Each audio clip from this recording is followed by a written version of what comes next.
What's going on, guys? CTG Matt back. Welcome back to the positional rankings. Today's the power forwards. Let's go. Straight into it. Like, subscribe. Not asking for the world out of you. At number 30, we have Sam Hauser. Sam Hauser or Chris Boucher will be the starting power forward for the Boston Celtics next season because the usual starting power forward tore his Achilles, even though he's progressing better than, well, I think most expected. You've seen the videos of Jason Tatum by now. But right now, Sam Hauser and Chris Boucher will be splitting time starting at the power forward, I'm assuming, because I don't know if it'll be one solid starter. Even if I chose to list Chris Boucher, he would still be at 30 regardless, but I'll talk about Sam Hauser because I expect him to start because he has more chemistry with Jaylen Brown, with Peyton Pritchard, with Derek White. So Sam Hauser is one of the best movement shooters in basketball. He shot well above 40% last season, and he's a good enough defender to stay on the court. Crafted NBA actually calls him a good isolation defender. So I would respect Sam Hauser on defense, plus he provides much needed spacing and shooting. I like Chris Boucher a little bit, don't get me wrong, his offensive rebounding is very valuable, but I much prefer the spacing when the Boston Celtics just chuck a lot of threes. Again, I really like Sam Hauser. The guy shoots moon balls that touch the rafters every single time he takes a jump shot. He can step in and hit the mid-range, so if he pump fakes and you jump and fly past him, he will step in and hit the mid-range as well. He struggled in the playoffs last year, don't get me wrong. However, we still know who he is as a consistent 40% three-point shooter, one of the best movement shooters in basketball. It's a damn shame that he's starting, though, because I don't think he's good enough to be a starter, but also, like I said, the usual starter won't be here this season. At number 29, I have the guy that I just forgot to put on the list. It's Harrison Barnes. H. Bizzle, the Black Falcon. Is that his nickname, really? Everyone talks about Mikal Bridges and his streak of playing 82 games, but silently, Harrison Barnes has done the same thing for the last 3 seasons. Last season was Harrison Barnes' most efficient of those 3 seasons. The guy shot 51% from the field, 44% from 3, and 81% from the free throw line, while also averaging 12.5 points, 4 rebounds, and 2 assists. Pretty good stat line, but 44% from 3 is ridiculous. Harrison Barnes has been remarkably consistent over his career. He's been like a career 38-39% three-point shooter. But last season, this guy shot 47% on corner threes. On over 200 attempts, I believe it was 205 attempts, he shot 47%.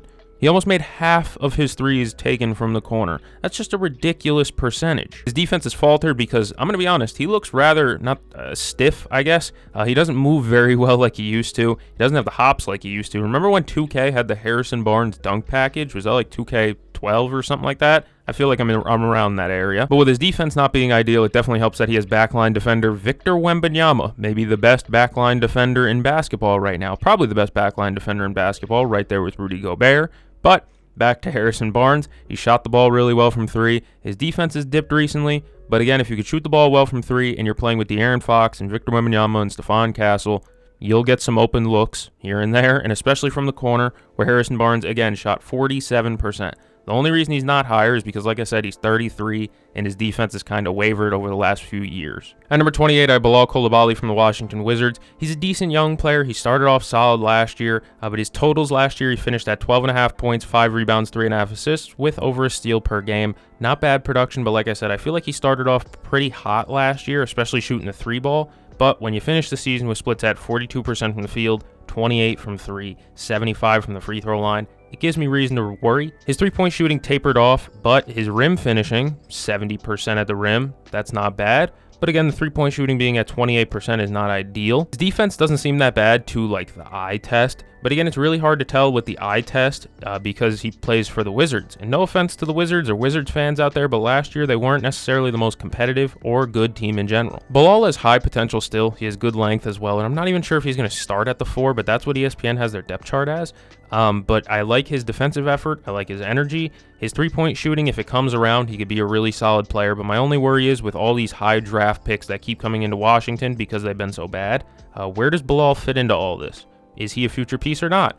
I don't know anymore. Shot 28% from 3. I don't think that's good enough for me to really think like this guy deserves to be higher. At number 27, I have Keegan Murray from the Sacramento Kings. I don't know what happened to my boy Keegan, dude. Last season, he averaged 12.5 points, 7 rebounds, 1 assist with a steal and a block. His defense was still there. His offense just wasn't, though. He shot 44% from the field, 34% from 3, and 83% from the free throw line. Not great splits all around, and especially from a guy who's had a 40+% three-point shooting season before. Keegan was amazing 2 years ago, but last year kind of felt like a step in the wrong direction, a backwards step, if you may. Like I said, his defense was solid. He averages a steal and a block per game, and his rim defense was better than position averages. He's in the 92nd percentile in rim defense for his position. That's pretty damn good, and especially for a guy who's not like a 7-footer or anything like that. Keegan Murray's like 6'8", because I don't want to say the one below it. But with only his defense being really that good and him shooting 34% from three, there's definitely cause for concern with that.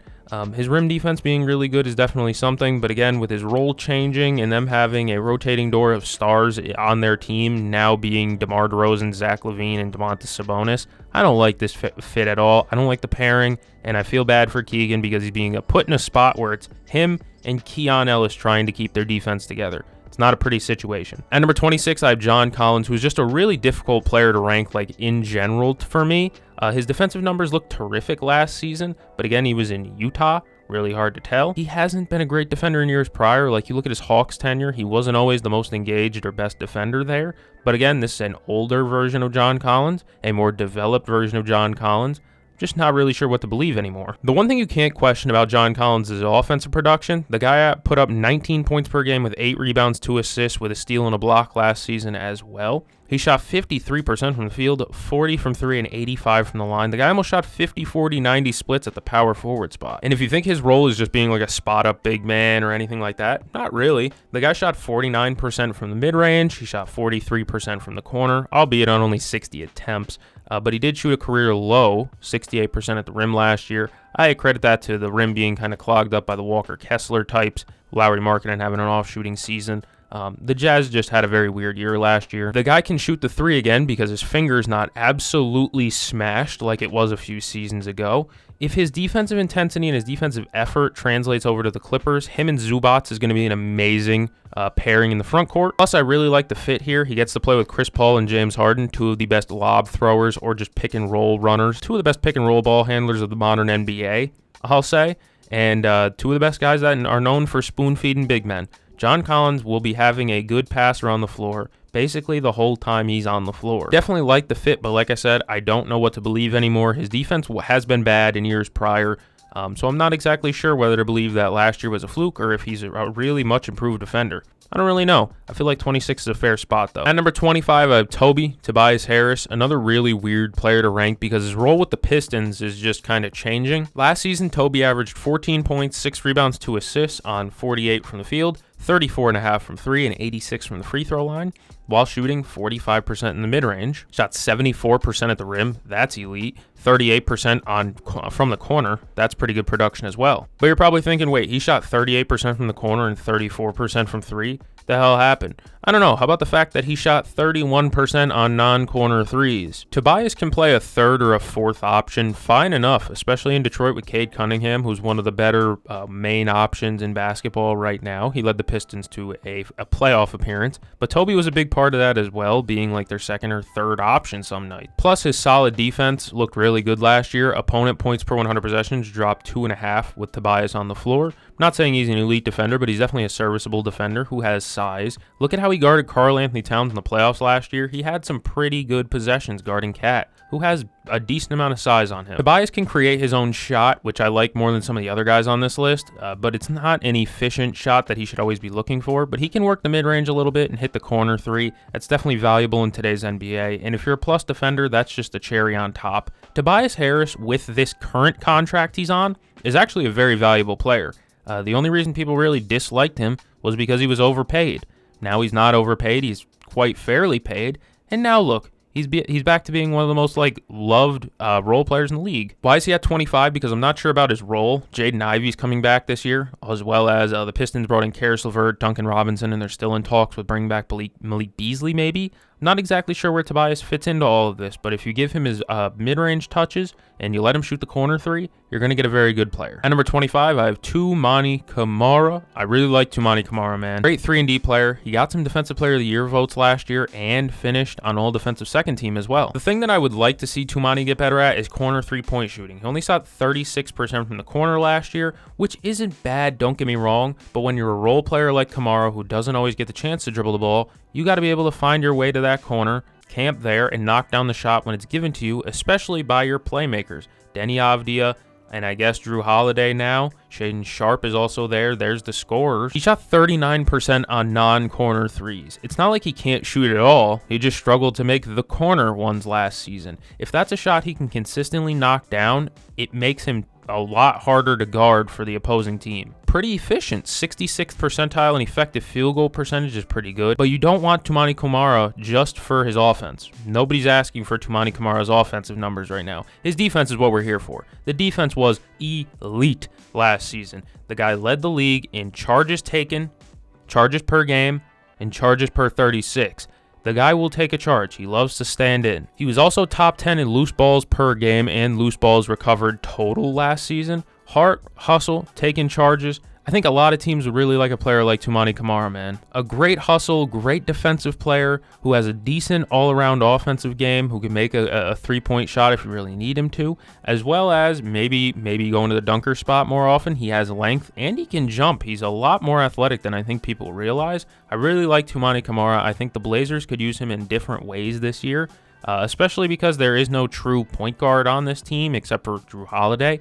So I'd like to see what Toumani's role is. But as for right now, being the best charge man in the NBA, that gets you some love from me. At number 23, I have Dillon Brooks. He's very similar to Camara in a sense where his game is very predicated on heart and hustle, which I really like. The biggest difference to me is his ability to produce offense, especially off the dribble. Even if it's not the most efficient you'll ever see, Dillon Brooks still averaged 14 points per game, 43 from the field, 40 from deep, 82 from the free throw line. It's not bad at all. The offensive gap makes up the defensive gap in my mind between Brooks and Camara. But the difference is that I really liked Brooks' role in Houston last season. Not exactly sure about Phoenix, but we'll talk about Houston last year. With Ime Udoka, it just felt like the perfect match for Dillon Brooks. This is a coach who really prides himself on defense and his defensive schemes and effort he can get out of players. And Dillon Brooks is just a guy who prides himself on defense as well, so it definitely made sense. The biggest thing was that Ime was able to kind of rein in Dillon Brooks. Dillon Brooks has been known throughout his career as a guy who takes a bunch of wild-ass shots. He didn't do that as much last season because Ime Udoka was a real coach who was able to sit down and tell him, hey, buddy, you got to relax. Sometimes unwavering confidence is a bad thing in Dillon Brooks' case. But overall, he's still a pretty solid player. And then him going to Phoenix, I'm not exactly sure about the fit there. I think he'll start still, but I'm not sure if he's going to be there all year because it does seem like it's a transition into kind of not a soft tank, I guess I'll call it, from the Phoenix Suns. And if that's the case, if they're struggling at midseason, I wouldn't be surprised if Dillon Brooks gets moved to a contender or somebody that just needs a good perimeter defender. At number 22, I have the guy that just needs to be quiet. It's Michael Porter Jr. The guy's been on a, quote, run of the summer, which I'm hoping ends once the summer ends as well. Once the games come back, hopefully he stops doing podcast appearances. Offensively, this guy's got talent, man. He averaged 18 points per game, 7 rebounds, 2 assists, shot 50, 39.5, 77 splits. He's a very talented offensive player. An electric shooter who can shoot over anybody because of his unique jump shot where it gets so much elevation on it. And plus he's like 6'10", so that definitely helps too. And a small issue is that he just doesn't pass the ball, and he acknowledges that too. Even he talks about it on those same podcast appearances I was complaining about, where he says like, yeah, I've heard the jokes about me not swinging the rock, but I'm one of the best shooters in the league, so I'm going to let it fly. Fair enough, especially because he was in the 92nd percentile in effective field goal percentage, 91st percentile in rim finishing, 82nd percentile in three-point shooting. The guy's super efficient no matter where he shoots it from, don't get me wrong. The biggest issue is his defense and his inability to pass the ball, especially in Brooklyn. This team's going to be terrible, so I expect him to just pull up and take a ton of jumpers every game. But his defensive effort was already questionable and pretty damn bad in Denver for a big stretch of his tenure there. I really wonder how it's going to look in Brooklyn when the team's a lot worse and they have less defensive identity and less of a reason to really compete and win every game. Last season, opponent points per 100 possessions went up 1.5 with Michael Porter Jr. on the floor, meaning the opponent scored 1.5 more points per 100 possessions when MPJ was on than off. You get what I'm saying. But like I said, I just don't like the fit because him and Cam Thomas are going to be playing me-you ball where it's just them passing it back and forth until one of them decides to shoot the ball. I don't like the fit. I'm not exactly sure what to expect from him. 22 seems pretty fair because he is a great shooter, but he's in Brooklyn. At number 21, I have Miles Bridges, RTBMB, man. This guy's in his last 3 seasons that he's played fully. We won't talk about the one that he didn't play. In the 3 that he has played fully, he's averaged 20-plus points per game in all of them. Last season wasn't his best, though. He averaged 20 points, 7.5 rebounds, and 4 assists, 43 from the field, 31 from 3, and 87 from the free throw line, too.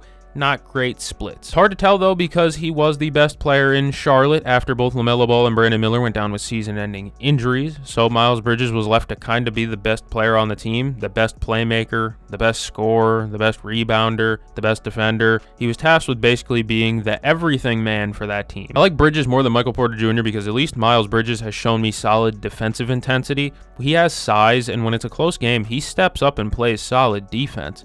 It's just about them being competitive again. When the team is competitive, he'll use his 6'7", 225 frame to defend pretty well. I need to stop talking. Now I'm Michael Porter Jr. that needs to stop. Let's get back to basketball. I would much prefer Miles Bridges in a role where he's more of a spot-up shooter and maybe even a runner in transition, man. Get him and LaMelo out in transition. That sounds like electric dunks all game.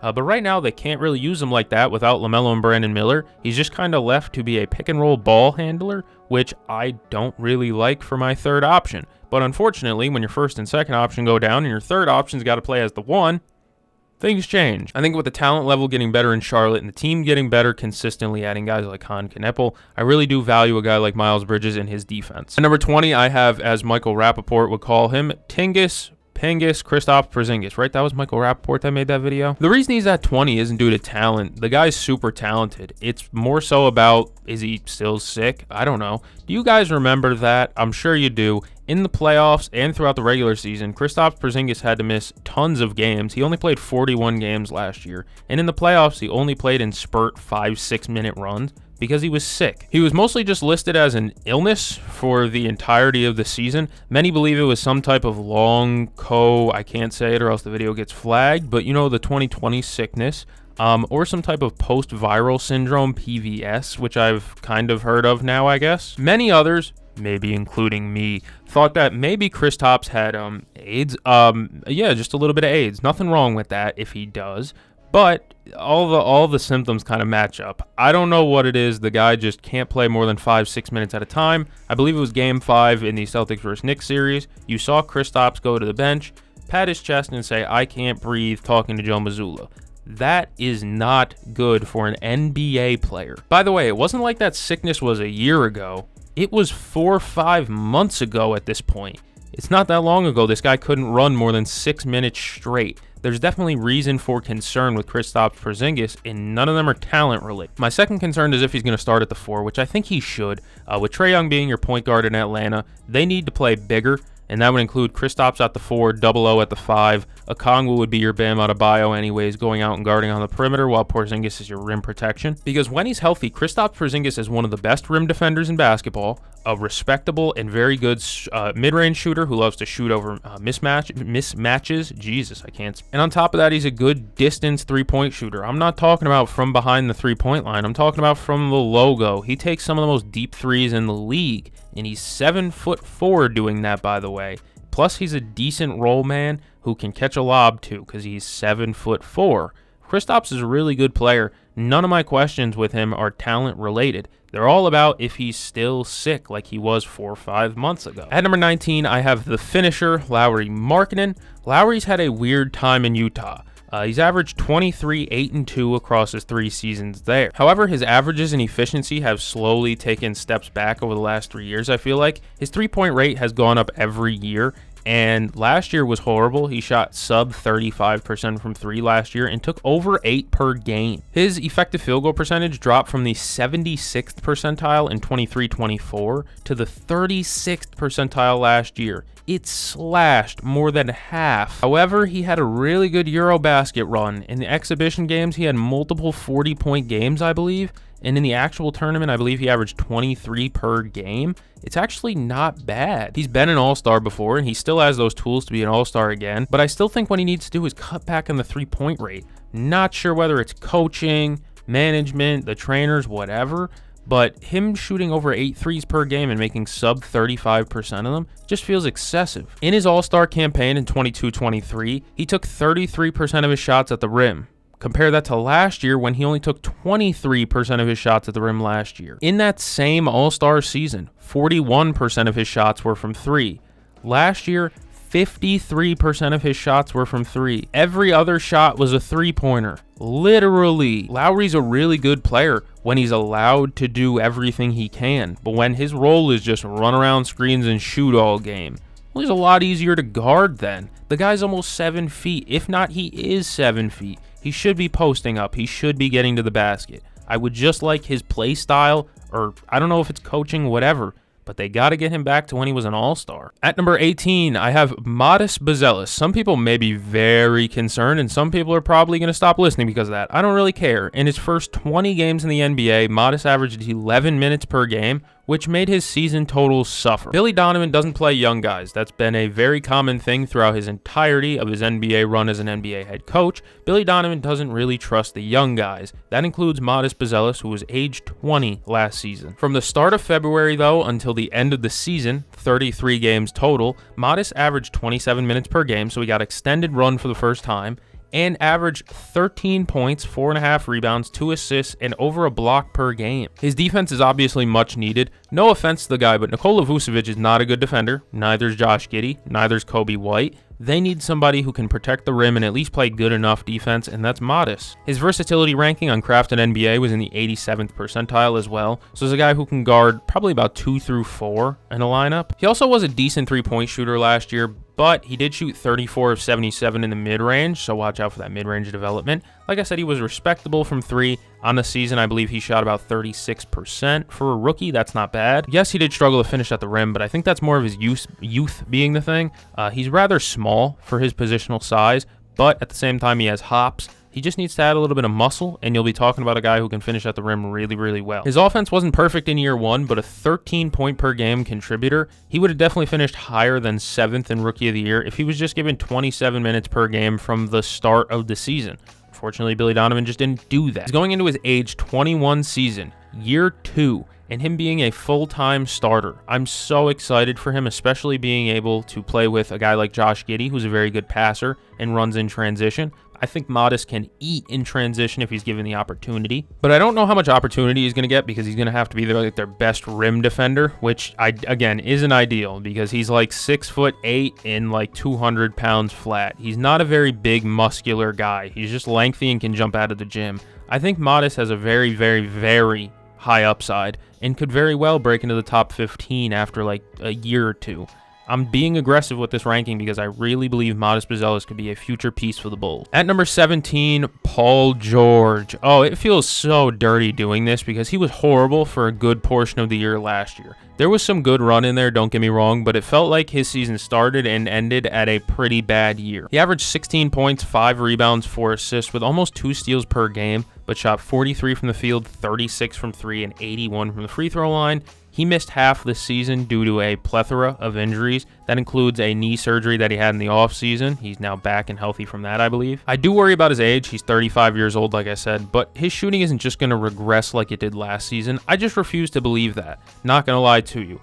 He's going from a career 38% three-point shooter to now being 35% just overnight. I know the injuries have started to pile up, but there's no way his shooting just fell off like that. Plus, he has a pretty decent handle. I just think it's because he missed so much time and he was in and out of the lineup so consistently, he was never able to find a consistent groove. He was also tasked with being more of a playmaker in Philadelphia, with Jared McCain going out and Maxey missing a good portion as well. They didn't really have many assist men, and Paul George was second on their team in passes per game behind Tyrese Maxey when Maxey was healthy. Defense held up well last season, like I said, about 2 steals per game, and plus all the injury time he missed, he was still giving defensive effort, which I respect.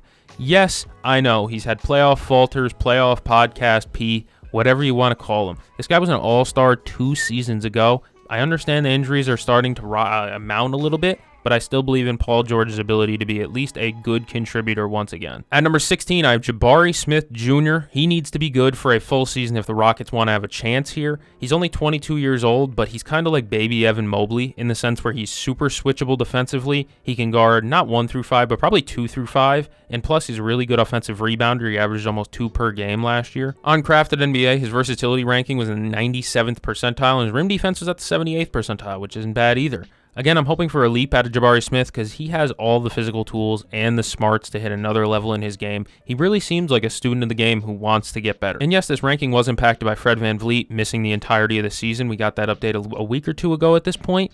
I believe the Rockets are going to need Jabari Smith Jr. more than ever now because it's just Şengün and KD leading the team now. And I like Jabari because, well, I think he'll be able to maybe create mid-range shots or cause mismatches or even just help the team in general. They're going to be able to play big because of him. 12, 7, and a block per game is definitely solid. I just want a little bit more. Not a lot. Maybe be like a 15-point per game guy instead of 12, and we're talking about a completely different level of player. I don't believe he'll be a defensive player of the year like an Evan Mobley, but I think he's more of an Evan Mobley light type of guy, a very lengthy four-man.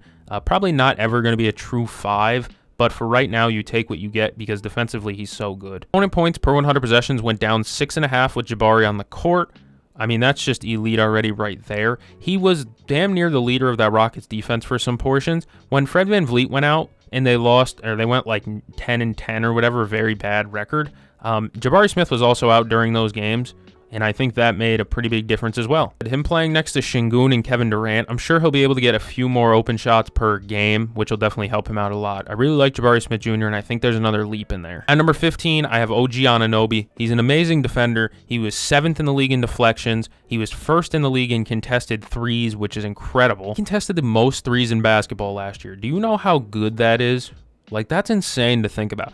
Either way, he also averaged 1.5 steals per game and about a block per game as well. OG's proven his worth to Knicks fans, who I think were questioning him when they traded for him 2 years ago. They aren't questioning anymore. We've talked about his defense, and everyone knows how good of a defender OG is, but let's talk about his offense. Last season, there was a portion of the season where Jalen Brunson went down. He got hurt, and OG had to take a step up. In that time, OG averaged 23 points, 5.5 rebounds, and 3 assists, with almost 2 steals and a block per game still. 23 points per game. That's over a 21-game sample from about March to April.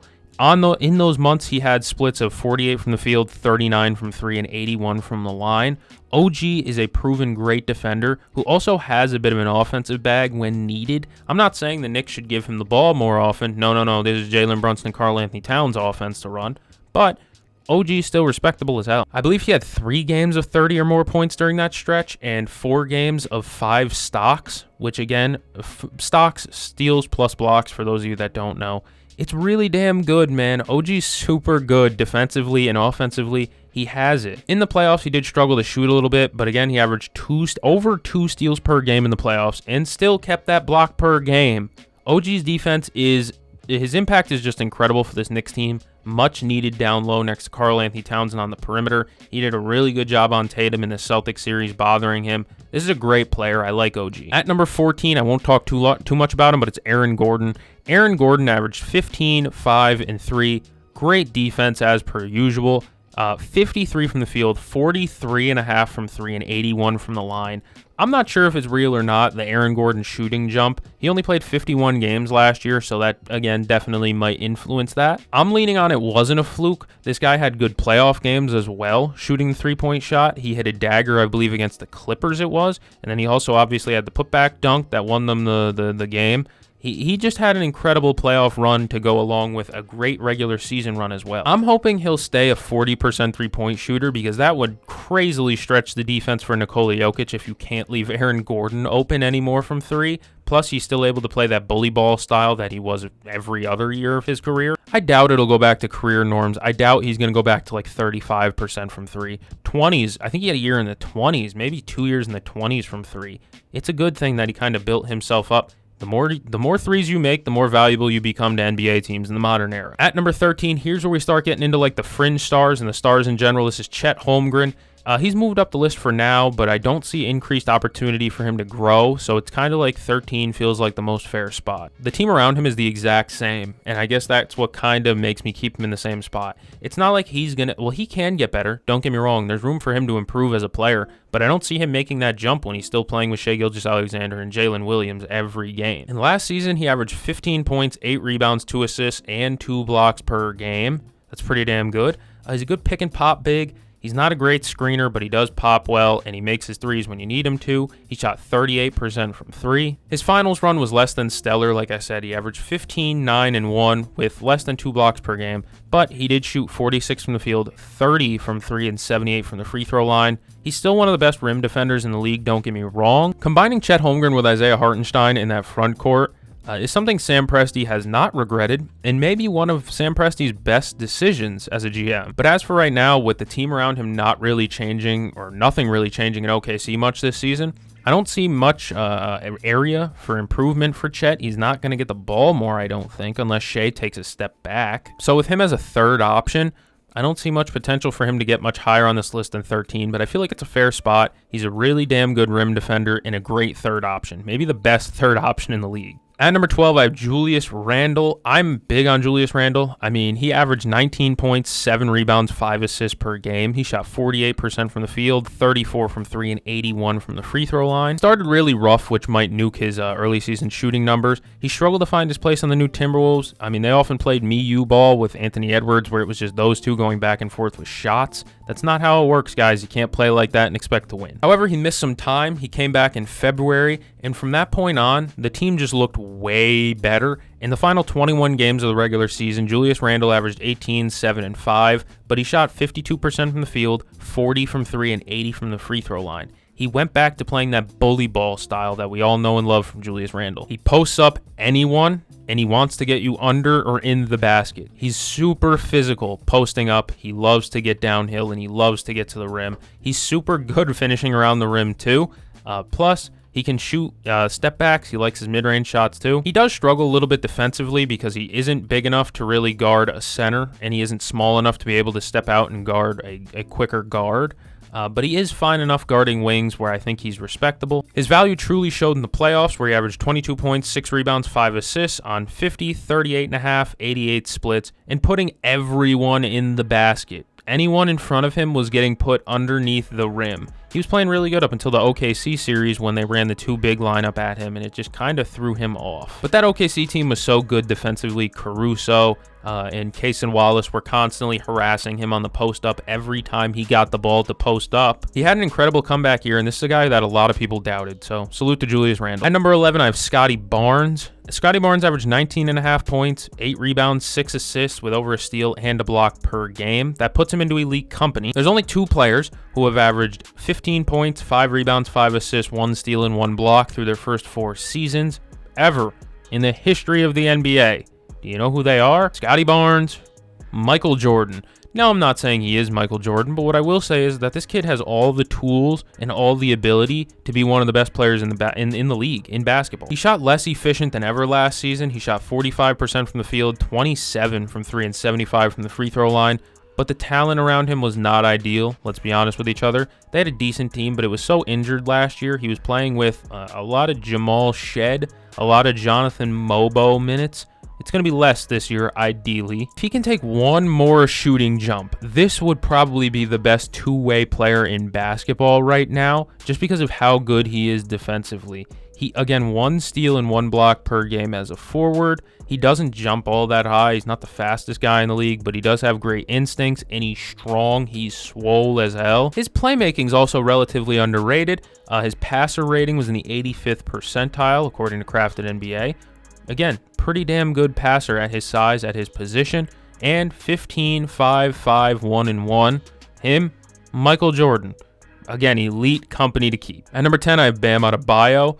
A'ja Wilson's boyfriend can really get buckets. Did you guys know that? Bam's offense started off pretty bad. In the first 30 games, Bam averaged 16, 10, and 5 while shooting 45, 29, 72 splits. His offense was just kind of off. He wasn't scoring the ball at the efficient clip we'd seen before. He was taking more threes, which I actually kind of like, but the mid-range wasn't falling like it has in years prior. The guy loves running to the mid-range, getting to the free throw line area, and making fadeaways. Wasn't working last year. Bam averaged 16 points per game like he was through the first 20 games of the season. It would be his lowest mark since 2019-2020 when he was in year 2. However, Kel'el Ware enters the starting lineup. Bam moves to the 4.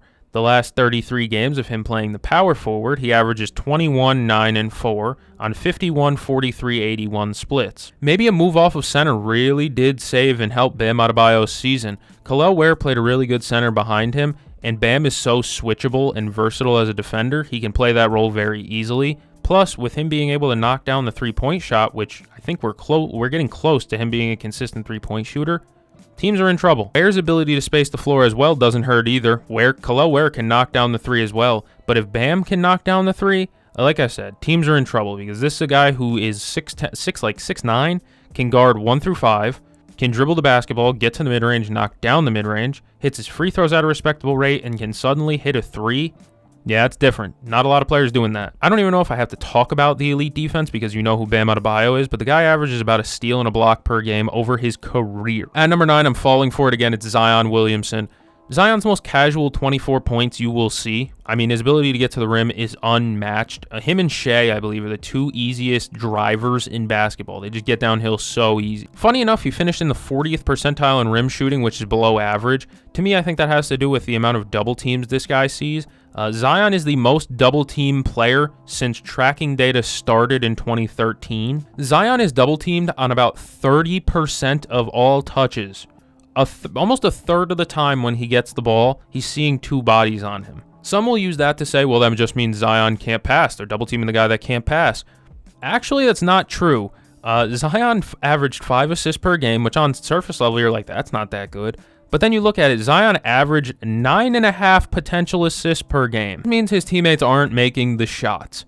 They're able to double team him because the roster around him is terrible, not because of Zion's inability to pass. He lost weight this summer. I'm falling for it again. I don't know. Maybe we can get 65 games out of him this year. I pray to God because the guy's so consistent and so good. At number 9, I have P-Skills, Spicy P, whatever you want to call him, Pascal Siakam. This guy averaged 27 and 3.5 on 52, 39, 73 splits last season. Small gripe here, but his free throw has a little bit of a hitch where it feels like he holds onto the ball too long when he's going to actually like shoot the ball. It kind of feels like he holds it and then he I don't know how to describe it. It feels forced, but he shot above average everywhere on the court. He shot in the 60th percentile or better in long mid-range, short mid-range, corner threes, non-corner threes. He's been great from everywhere scoring the ball. And the rim. Pascal is just an efficient monster. Terrific defender as well. He can guard wings and bigs, maybe even some guards as well. Pascal is super valuable. You saw that in the playoffs. Plus his ability to get out and transition. He's different from a lot of big men because he's able to run faster than a lot of big men in transition. In over 2,500 minutes last season, 2,500 for those of you that don't know what 2,500 is, Pascal was in the 99th percentile in points per 100 possessions, with opponent points going down 11 per 100 possessions with Pascal on the court. That's unreal. With Tyrese Halliburton now, I expect Pascal to get more touches than last season already, so I'm expecting another all-star season out of him, maybe even a 24-point per game, 25-point per game season out of P-Skills, especially playing with Nembhard, who's still a decent playmaker. Criminally underrated his whole career. 8th feels fair because just how good the power forward spot is, and you'll see what I mean as I keep listing them. At number 7, I have Jimmy Butler. I'm going to drag my feet through this one and go fast. 17.5 points, 5 rebounds, 5 assists. Pretty solid. Plus the takeover moments and some solid defense. I've made it no secret on this channel's history, I hate Jimmy Butler. Him and Steph Curry teaming up is just my Axis powers, to be honest with you. My issue with Jimmy Butler is his consistency. One game you'll get a super aggressive Jimmy Butler where he's going to the free throw line a ton and he's trying to get to his 50, he's trying to get to 40 points, 50 points and just score. And then the next game, he'll take 7 shots. This is perfectly shown to me in Game 4 of the Western Conference semifinals against Minnesota. Curry isn't there. Jimmy Butler is the best player on the Warriors without Steph Curry. And how many shots does he take in a Game 4? 9. 34 minutes played from their best player in that game, and he put up 9 shots. That's inexcusable and unacceptable for my best player. I get it, he might be trying to move the ball and get Buddy Hield or Brandon Pajemski working. By the third quarter, you should know they aren't working. I got to step up. And 9 shots is not enough for Jimmy Butler. Again, he's still a great second star, a great jack-of-all-trades type who has the clutch moments and the playoff moments, but you can't go stretches where you're putting up 7 shots, 9 shots. You should be averaging 15 shots per game. I don't care. At number 6, I have Jaren Jackson Jr., 22 points, 5.5 rebounds, 2 assists with over a steal and a block per game. All defensive team, shot 37.5% from 3 as well, and became a good scorer with the ball as well, I will say. In the short mid-range, his floater area, he shot 51%. That's the 78th percentile. Again, most of that being just floaters and turnaround like push shots. He loves playing bully ball now. He's become a good scorer who can make the three at a high enough rate to stretch the defense as well. He doesn't rebound enough for my liking, but again, that's why the Grizzlies drafted 7'8" Zach Edey. You may look at his blocks per game being down and say his defense isn't the same. I look at that same thing and say his rim defense frequency is not as high as it was in years prior. You want to know why? Players are learning not to go up on Jaren. He's still switchable on the perimeter. The biggest issue with Jaren isn't even his rebounding, it's his fouling. And everyone knows he fouls a ton. But his offensive game has developed into really good, like a bully ball guy, a guy who gets downhill really well. He loves spinning left. Jaren is very good offensively now. At number 5, I have Paolo Banchero. Some may want him higher, but I'm just not sure, man. The guy graded out as a below-average rim finisher, below-average three-point shooter, and about a league-average mid-range shooter, and mid-range is his bread and butter. Defense matches the eye test. I feel like he's pretty damn good on the eye test. Even though the on-off numbers say he's below average, I think that's just because of how good the Magic's defense is with or without him. It's elite with him, and it's elite without him on the floor. He still hasn't developed into the elite passer I'd like to see, but he still scores at such a good rate that it kind of covers up his downsides as a player, I guess you could say. Kind of agree with George Niang that Paolo needs to stop relying on just the mid-range shots, because at this exact moment, Paolo Banchero is just DeMar DeRozan. Great mid-range scorer who scores relatively well and relatively efficiency in the mid-range, isn't a great passer, can finish at the rim okay, and just doesn't shoot threes. He doesn't register as like a great scorer in my mind yet. Plus, him being tasked with doing like everything offensively also feels like a pretty big downside for them. But at the same time, they have Franz Wagner, who's a good passer for his position. It doesn't really matter. They added Desmond Bane, which helps the shooting because they had no shooting last season. I hope Paolo strives this year and really has a great year that the advanced stats like, because his whole career, the advanced stats have hated him. At number 4, I have LeBron. The guy averaged 24, 8, and 8, which is so normal for him. It's actually ridiculous, especially since he's 40 going into 41 years old. Him being 41 kind of sets the bar. My expectations a little bit lower, rightfully so in my opinion. 41 years old. I don't expect elite defense through 82 games for a guy who is 41 years old. I don't expect elite defensive effort either from a guy of that age. Not saying he can't do it, but I'm saying I'm not expecting him to every game, especially for the portions of last season where he damn near had to carry the offense by himself. LeBron had to carry the offense by himself for a good portion of the season while Luka was rehabbing injuries, plus the time where Luka wasn't conditioned properly. Luka couldn't go for full games because he wasn't game conditioned. LeBron had to take over. Plus, what makes him unique is the fact that he's the best passing forward in basketball, I would say, up there with maybe the number 1 guy as well. And he added a great three-point shot as well. He shot 37.5% from 3 last season. That's down from about 40 the year before, but 37.5 is fine enough. With Luka being in shape and Austin Reeves being able to take some of that offensive pressure off, I hope LeBron can play a little bit better defense consistently. I'm not asking for all defense, but like just be solid, man. At number 3, I have Anthony Davis. Back at the 4 spot with a center next to him, and that's his best spot, man. That's where you get to see his offense at best. His offense struggled a little bit in Dallas, though, I will say, but it was a pretty big swap, a surprise swap, some may say, and I think it definitely took him a little bit to kind of get adjusted. However, you could argue his defense is even better than the guy in number 2's spot, but the issue is that he's not always on the court. Anthony Davis is in 99th percentile in crafted defensive plus-minus, right?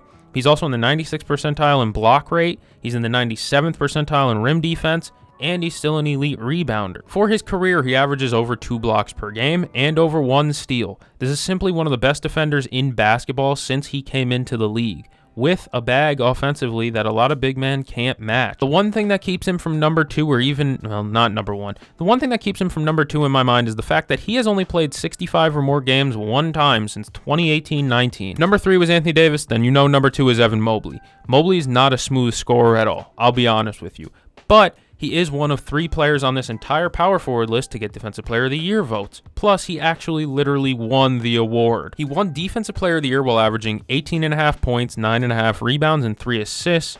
Plus, he doubled his 3-point rate, and he shot it at a 37% clip. Opponent points per 100 possessions goes down a bit over 4 with Mobley on the floor. That's in the 83rd percentile. He's also in the 92nd percentile for rim defense, 93rd at block rate, and 96th in crafted DPM. Switch onto the perimeter. He can guard a center. He's super lengthy, super quick. He guards the mid-range really well. He forces people into taking jump shots. This is like if Al Horford was almost 7 feet. Plus, he also shot 76% at the rim, which I really didn't know. 76% at the rim, 37 from 3. This is an all-around really good player that the Cleveland Cavaliers drafted and absolutely nailed that pick. He's a future cornerstone for their team if they want to win. Number 1, it's Giannis. It always has been Giannis. It always will be Giannis. All roads lead to Giannis. By far and away the best power forward in the league. I don't think there's really anybody else who has an argument, to be honest with you. He's finished top 5 in MVP every year since 2018-19.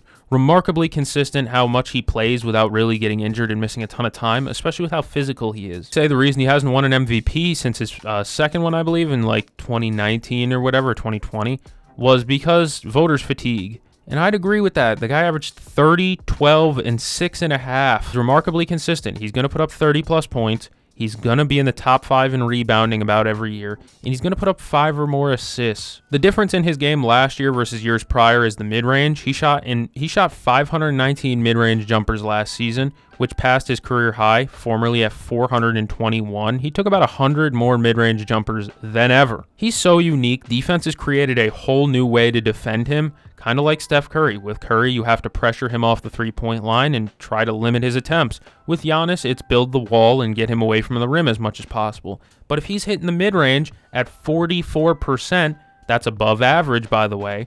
If he's an above-average mid-range shooter, how the hell do you guard this guy? I don't know. I don't think the Israeli coach knew either, and that's why he said you need to bring a freaking weapon to the arena to stop him. It's just Giannis, best power forward in the league. Him and Tatum would have that debate if Tatum was healthy. Unfortunately, he isn't. If you've enjoyed this video, like, subscribe. Thank you for joining me. I'm going to catch the game. See you guys in the next one.